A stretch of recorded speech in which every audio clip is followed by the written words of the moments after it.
So, hey, hello everyone. Hello, Wouter. Hi there, Nico. Hi. First of all, I would like to introduce you to my viewers, Wouter. So it's an honor to introduce you to Wouter Corduwener.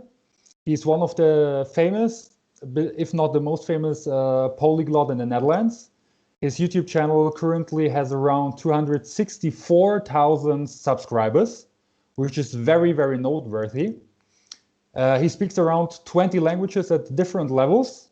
And at least regarding all languages I speak, he's able to speak them pretty well. That's what I can confirm. We've already recorded the video in 2017, which you can check out on my or his channel. I will definitely put the link below.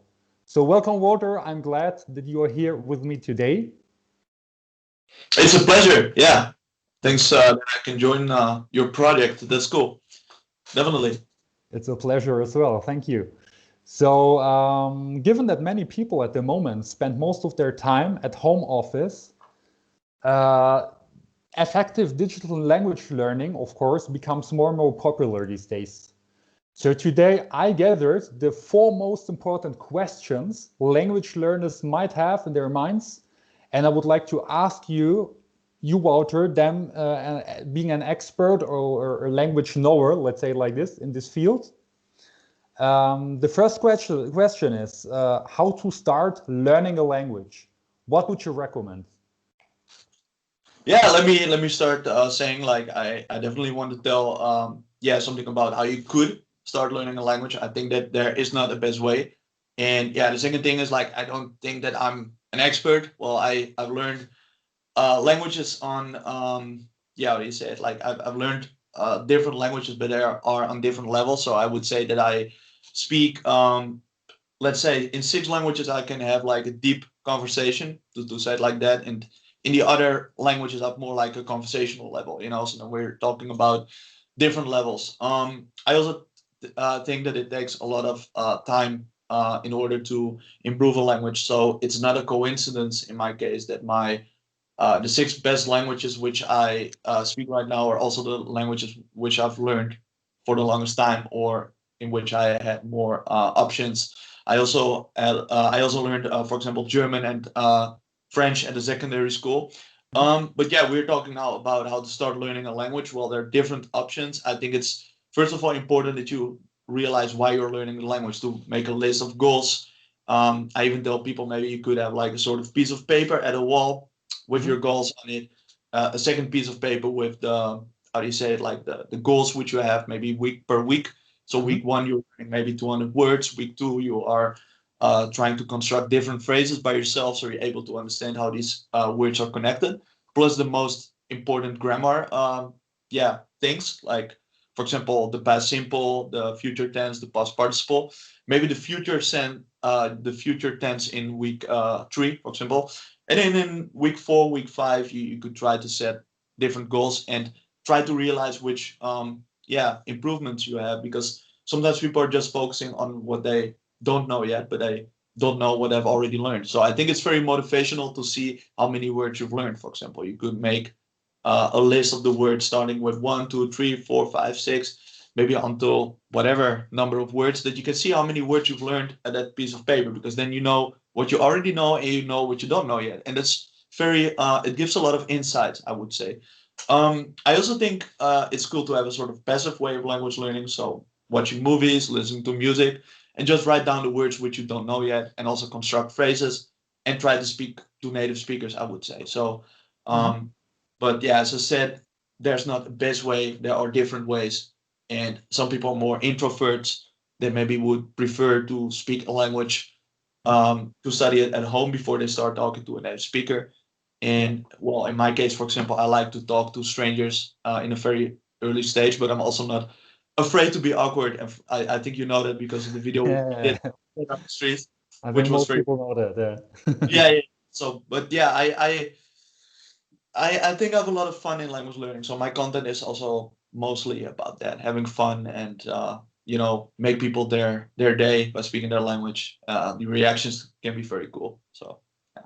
That's cool. That's cool. So thanks for sharing your tips. We definitely appreciate that. So basically what you say is like being exposed to the language, passive language learning, but also don't be ashamed and just practice the language. Just go for it, right? Cross your limits, leave your comfort zone. Yeah, well, I would say like leaving your comfort zone is maybe something which you're doing from A2 to B2 level. You're trying to choose other topics, but I would definitely say that it is important to not feel embarrassed or to make mistakes.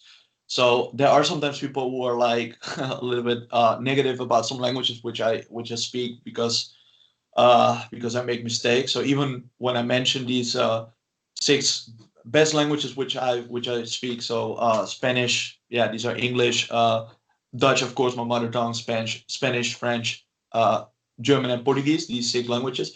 Even then, I'm making mistakes as well, but I'm not afraid of making mistakes. So, well, I think it's good to make many mistakes in an early stage. How more mistakes you make, how more you can learn from it, right? I mean, and Exactly. yeah, Yeah. what does it matter, like I always tell people like feel motivate other people and mention the mistake. So I always ask people to give me feedback about that. So it's a good thing to tell people that you want to get feedback, and that yeah that helps you a lot, I would say. Okay, cool. Great. So next question is, which great benefits, which we maybe, or the people maybe don't have in their minds, does it have being a polyglot, in your That's opinion? good. I also like it to give an example. For example, like Steve Kaufman, that's someone who I also spoke to. He's a very remarkable person. He has a huge talent for languages, and he also likes to read a lot. I've heard he likes different topics, and I really like his discipline. That he's really focusing on these languages, that he's trying to read, and that he has a really nice structure in order to learn language, and he inspired me, but also many other language learners. But what he also has, I think, as an advantage is that because he's able to read in different languages, he also has more things to tell people. He has more to tell them, basically. He is inspiring many people. So I think that polyglots like Steve Kaufman are inspiring many people who are learning languages as well. And I also think that in general, polyglots who are learning different languages are also able to, how do you say it, have another experience when they're Mhm. traveling. For example, so when they go to another country, they get closer to the Yeah. culture, really connected. So, for example, I've been to South America, but you've Mhm. also been there, right? And you've Yes. learned Yes. Spanish, and Yes. I think it's a huge advantage. It's like you are really a part of the movie, for example. It's like watching a movie but being in the movie, so you are connected as a brother to other people. Like, and I think it makes it's like emphasizing the experience which you have. Plus, um, each language is like another instrument. It's like music. So I also like the sound of different languages, and it's like you can switch between music styles. It's never boring. It's a life full of adventures, full of different people you get to know, and it makes life more fun. That's what I would say. Yeah, Absolutely. Like it's yeah, definitely a huge adventure. Uh, definitely. Yes. it's definitely something which, like, it's not like about language learning itself. It's about the culture you get to Mhm. know. It's about the people. It's about everything, like food, weather. Just Yeah, basically, yeah, it's so yeah. much That's the more. It's reason not why. like about sitting at Yeah, school and uh, learning the language. Like, yeah. But I also think you're never bored. You always have to do something. So, for example, not right now, the Corona time. Sorry, I'm tired. Right now, in the Corona time, I'm never bored because mm, I am happy that I have so much time to learn languages. 25 hours per week. I'm not joking. yes, And yeah, really, I have the chance to really improve my Spanish, for example. So we practiced Spanish yesterday. You told me yeah, that I improved and it was better than before. That's really because I've had so much time this year. So I think an advantage of learning languages is that you're never bored. You can always take a book with you when you're somewhere in a park reading something. You always know something what you could do. So that's absolutely, yeah. yeah, absolutely. It's never boring. It never gets bored. And some people say you have more job opportunities. Well, I mean, that's not one of the first things which I would say. I would focus more on the fun parts, but yeah, it definitely gives you more opportunities as well. For example, if you would like to work abroad or something like that. Yeah. Huge opportunities. Huge opportunities. Uh, Next question is, Wouter, how can I or how can you improve your discipline in language learning? So what can you do like in order to improve your discipline? In order to improve your discipline, well, I think as what I said before, it's good to look at these papers, like so when you maybe even frame them, and every day when you wake up, it's the first thing what you're seeing with your your cup of coffee, and looking at it as that you're also looking in the mirror when you're going to the gym, looking to your muscles, a little bit like that. One needs that boost a little bit, because if you don't see any result, then you're also not motivated, so people want to see muscles when they're going to the gym. It is like that. We cannot deny that. So I would say when you're learning a language, it's not so visible because it's more in your mind, right? You cannot look into your brains. So that's why I think writing down how many words you have helps to find motivation, but also helps you to get a structure in order to know what you need to know, what the next step is. And yeah, I think discipline, you also need to have discipline by writing down when you will have which session. So try to have a schedule. This day I'm doing this language, that day maybe another language, and maybe the first hour when you start the day, try to do something what you really love to do. So for example, I really like to study the Chinese characters. I just think that's funny. I'm always seeing faces in these characters. I have a lot of fun. But there are also maybe people who like yoga. Well, they can check out the yoga channel in another language. Well, in your case, there are probably also things would you like to do, or which are interesting for you. Start a day with that, and then it's never going to be boring, and you're looking forward to the next day. So yeah, perfect. I can agree with that totally. So the last question, Walter, which is very, very important to know maybe for most people who just speak one or two language and want to know another or learn another. Which, in your opinion, are the easiest languages to learn for an English native speaker?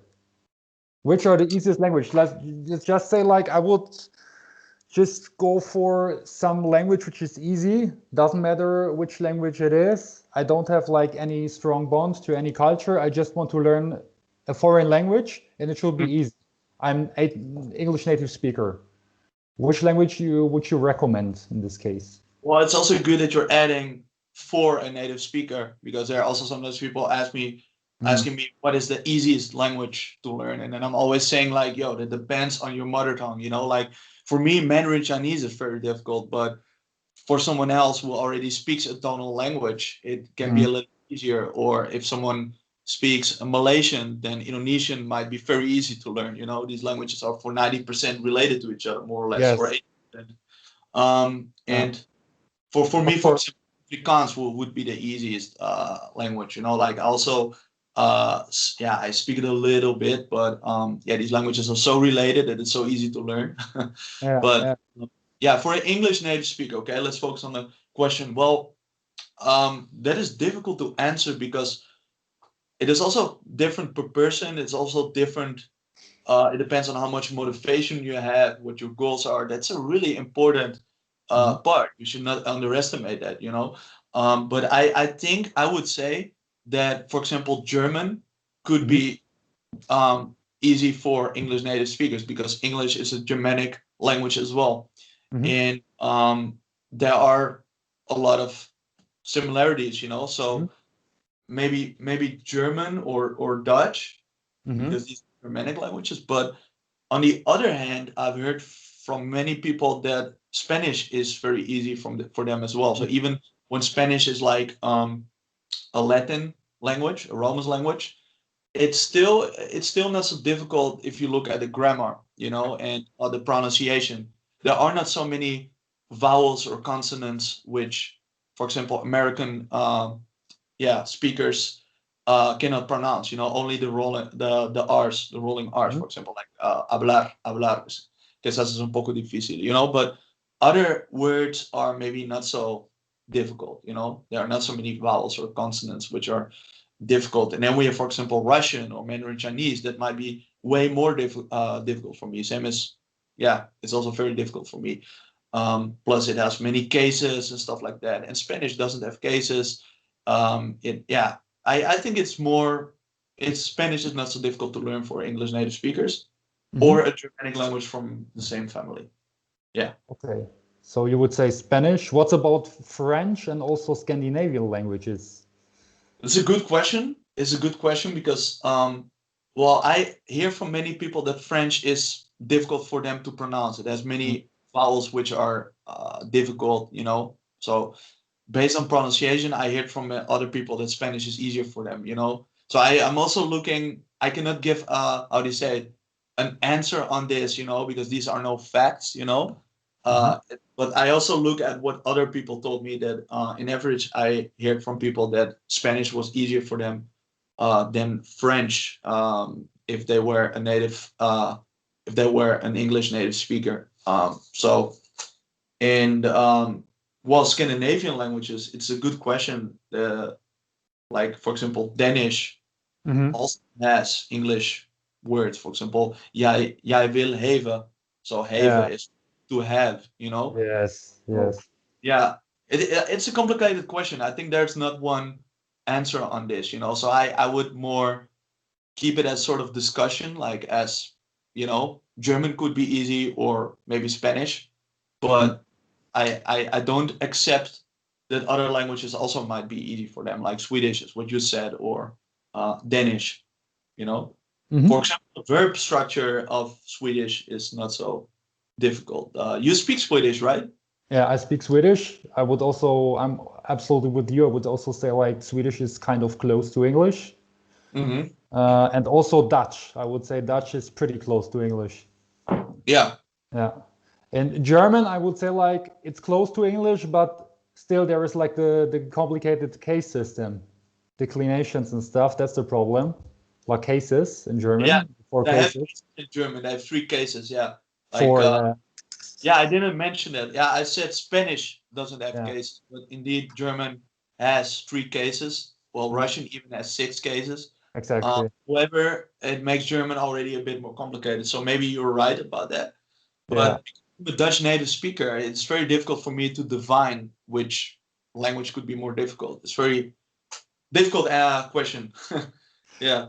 Anyways, thank you, Wouter. Like to have answered the 4 questions.